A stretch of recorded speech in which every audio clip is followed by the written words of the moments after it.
relationship with China. I got along with President Xi very well until COVID. That was a bridge too far. But until then, I got along with President Xi very, very well. We were very close as leaders go. I don't want to be naive, but as leaders go, I think we were very close. And I think that China is a very important player in the world. I think they can help us get this war over with Ukraine and Russia. And I look at India. I do see the skirmishes on the border, which are quite vicious, and I guess they continue to go on. If I could be of help, I'd love to help, because that should be stopped. That's been going on for a long time, and it's quite violent. It's quite violent. But I would hope that China and India and Russia and U.S. and all of us can get along. It's very important.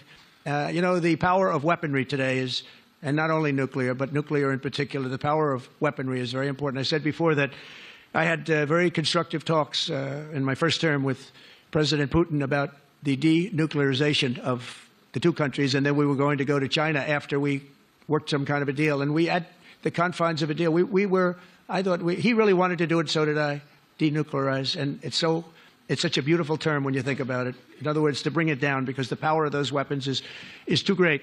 And I did speak to President Xi about that, and I was getting also a very good response. He's building a very strong nuclear power. He's not very close to Russia or the United States right now, but he will be soon. I mean, he'll catch up over the period of 4 or 5 years, they say. But it would be a great thing if we could, on a military basis. We're going to spend this year let's say $915 billion on military.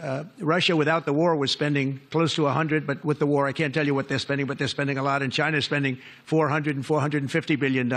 We're over $900 billion. And I said, you know, it doesn't really make sense, does it? We're spending the money against each other, and we could spend that money for better purpose if we got along. And I'll tell you, I think that something like that will happen. First, when I left, as you know, 4 years ago, we didn't have Israel and the Middle East. We didn't have October 7th, a disaster, the disaster. Nothing was happening. Iran was not going to do anything, because Iran did not have much money at that point.